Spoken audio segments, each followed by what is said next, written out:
dear students, welcome back to English class.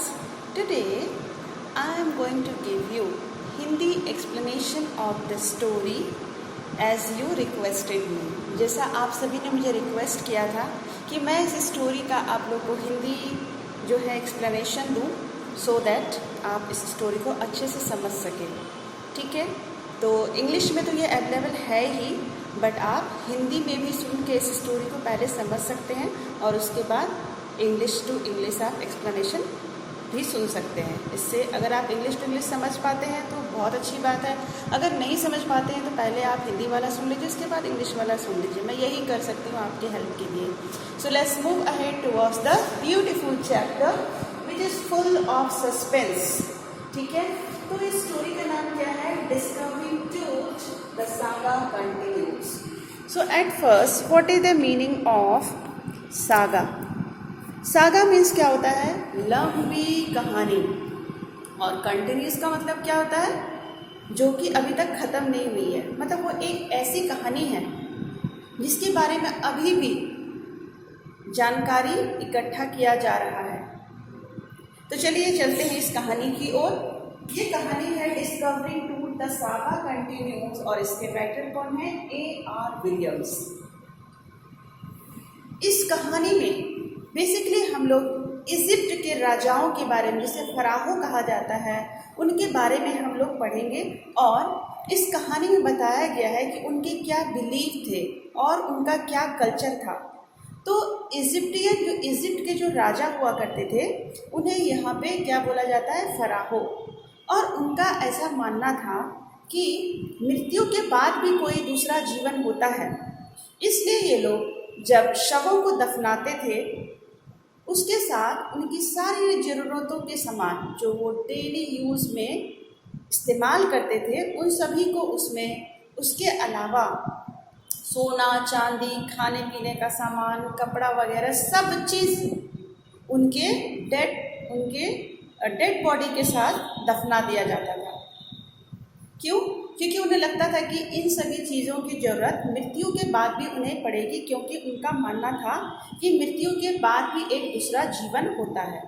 और दूसरा उनका बिलीव था कि वो लोग जो थे, कभी भी उस डेड बॉडी का जो जहाँ पर उन्हें दफनाया जाता था, उस टॉम्ब को छेड़छाड़ नहीं करते थे, कभी छूते नहीं थे जाके. इसके बारे में ज़्यादा जानकारी जानने की कोशिश नहीं करते थे, क्योंकि उनका ऐसा मानना था कि अगर उनके टॉम्ब को वो जाकर डिस्टर्ब करेंगे, क्योंकि वो जो टॉम्ब होता था उसमें बहुत सारी ज्वेलरीज वगैरह भी होती थी, तो लोगों को ये डर था मन में कि अगर वो टॉम्ब को डिस्टर्ब करेंगे तो क्या हो जाएगा?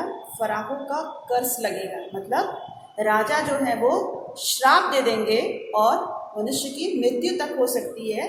या टॉम्ब को छूना, राजा के टॉम्ब को छूना अपने पर मुसीबत मोल लेने जैसा है, ऐसा उनका मानना था.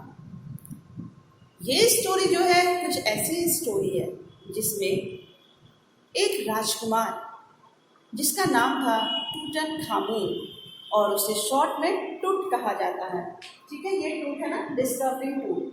Actually the what is the full name? टूटनखामुन.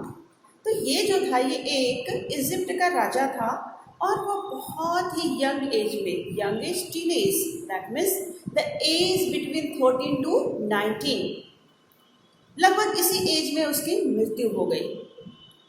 और इस टूटनखामुन ने 9 ईयर्स तक राज भी किया. मतलब शासन का जो बागडोर था उसे भी संभाला. और इतनी कम उम्र में चूंकि उनकी मृत्यु हो गई थी, और उनकी मृत्यु कब कैसे हुई ये किसी को पता नहीं था.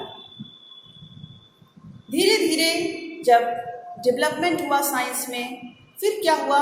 पूरा संसार जानने के लिए इच्छुक हो गया. किसी को ये नहीं पता था, क्योंकि नेचुरल डेथ इतनी अर्ली एज में नहीं होती है.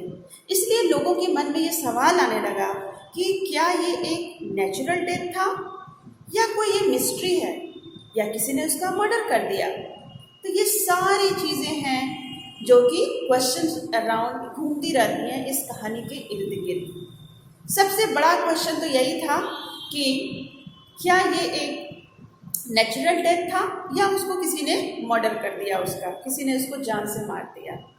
दूसरा ये था कि उनकी मृत्यु का जो एग्जैक्ट टाइम था वो क्या था, कौन से ईयर में वो मरे थे और उसका कारण क्या है। ये दो क्वेश्चन अभी तक वो अनआंसर्ड हैं, जिनका आंसर अभी तक नहीं मिल पाया है। हालांकि जैसे जैसे साइंस डेवलपमेंट हुआ साइंस में, तो बहुत सारे नए नए मशीन वगैरह आए, जैसे सीटी स्कैन आया, एक्सरे आया, तो इन सब की मदद से बाद में आर्कियोलॉजिस्ट ने बहुत कुछ फाइंड आउट किया, बहुत सारी हमें इंफॉर्मेशन मिली जिससे हम इस मिस्ट्री को सॉल्व कर पाए थोड़े कुछ हद तक। लेकिन अभी भी ये पेंडिंग है, अभी भी इस पर सर्च जारी है, क्योंकि अभी तक ये नहीं पता चल पाया है कि उसके मर्डर का एक्चुअल रीज़न क्या था और जिस वक्त उसकी डेथ हुई थी उस वक्त उसका एक्चुअल एज क्या था।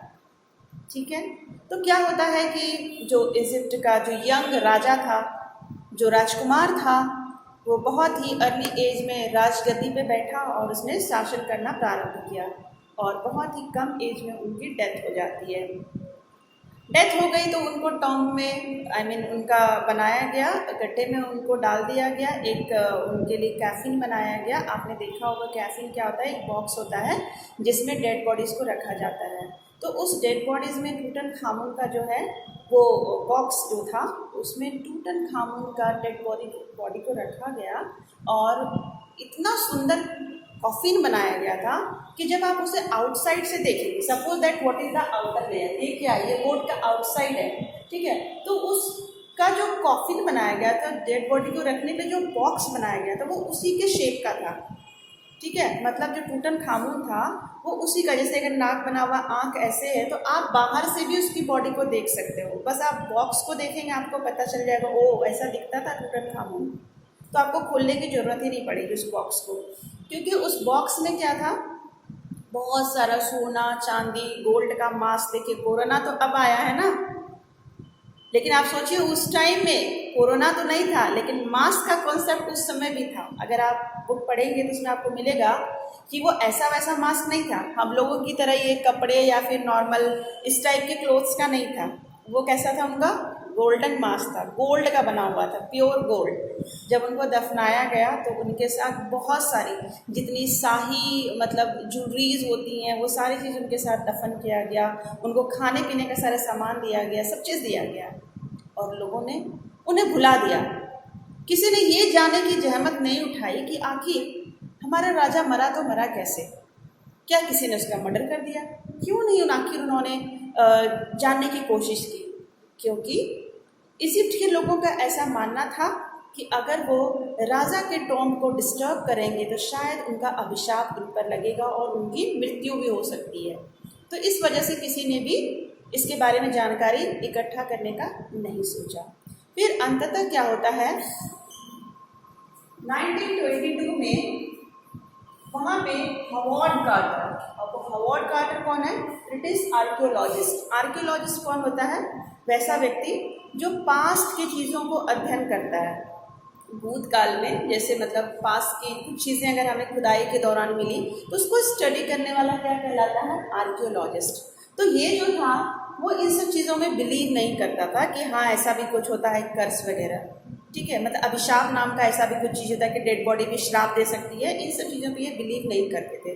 तो फाइनली उन्होंने क्या किया, इनका एक्सरे वगैरह और इनका सीटी स्कैन वगैरह किया गया। फाइनली हम ये कह सकते हैं शॉर्ट में कि जैसे जैसे साइंस और टेक्नोलॉजी में डेवलपमेंट हुआ वैसे वैसे लोगों की जो सोच है वो बदली, खास करके जो यूरोपियन कंट्रीज़ हैं उन लोगों की सोच में बहुत बदलाव आया और वो इन सभी चीज़ों पे जिनका कोई प्रूफ नहीं है उनमें वो लोग ट्रस्ट नहीं करते थे। तो इन्होंने डिसाइड किया कि चाहे जो भी हो लेकिन मैं स्टडी जरूर करूँगा। क्यों, क्योंकि फ्यूचर में पूरा वर्ल्ड ये जानने के लिए उत्सुक हो गया कि जब इतना डेवलपमेंट हो चुका है साइंस एंड टेक्नोलॉजी में तो क्यों नहीं ये फाइंड आउट किया जा सकता है कि उसका रीज़न क्या था।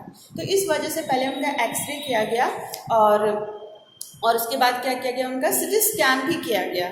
सीटी स्कैन के दौरान क्या होता है कि जैसे ही डेड बॉडी को सीटी स्कैन के लिए ले जाया जाता है अचानक से क्या होता है, एकदम तेज हवाएं चलने लग जाती हैं ज़ोर ज़ोर से। और जो आपका इवनिंग था, और ये कब का समय था, जनवरी का, और शाम में ये 6 बज रहा होता है।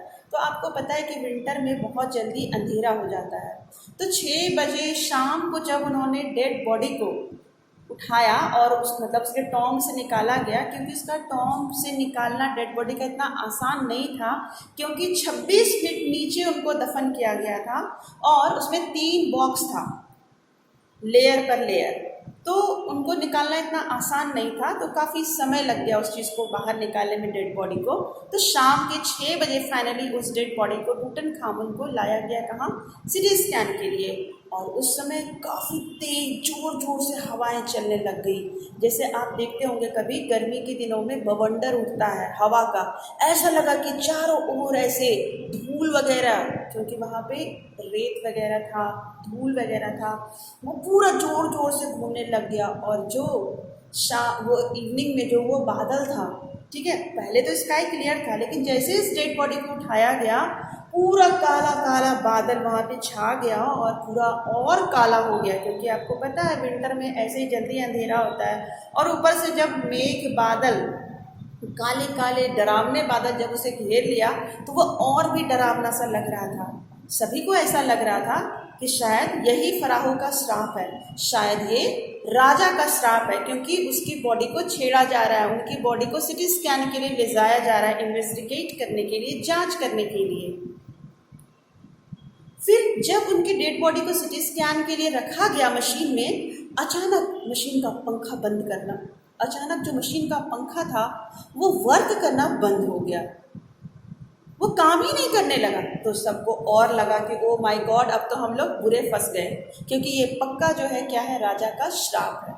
लेकिन फिर धीरे धीरे कुछ समय बाद ही उन लोगों को पता चल गया कि ये पंखा किसी श्राप की वजह से नहीं बंद हुआ है, बल्कि वहाँ पे जो हवाएं चल रही थी बहुत तेज तेज, उसके कुछ डस्ट पार्टिकल्स उसमें आ गए थे फैन में, और इस वजह से वो फैन चलना बंद कर दिया था। तो इस तरह से फाइनली लोगों ने उनका सिटी स्कैन किया, और सिटी स्कैन करने के बाद और एक्सरे करने के बाद उन्हें पता चला कि उनके रिब्स के कुछ बोन्स तो थे, फ्रंट बोन, वो गायब थे। और उनको बहुत सारी जानकारी मिली कि उनके साथ क्या क्या चीज़ें दफन किया गया था, इस तरह से उनके कल्चर के बारे में भी जानकारी मिली। लेकिन अभी तक ये कहानी अधूरी है। क्यों अधूरी है? क्योंकि अभी भी 2 ऐसे क्वेश्चन हैं जिनका आंसर अभी तक नहीं मिल पाया है, और डिस्कवरी अभी भी जारी है। तो वो 2 क्वेश्चन कौन से थे? पहला क्वेश्चन ये था कि उनकी डेथ का मेन कारण क्या था, क्या था एक एग्जैक्ट वो रीज़न जिसकी वजह से उनकी डेथ हुई थी, क्या वो डेथ था या मर्डर था। दूसरा, उनकी एज क्या थी जिस समय उनकी डेथ हुई थी। तो ये 2 क्वेश्चन का अभी भी आंसर नहीं मिला है, और इसलिए इस स्टोरी का टाइटल दिया गया है discovering truth the saga continues. So this was all about the Hindi explanation of this story in short. Thank you very much. Have a nice day.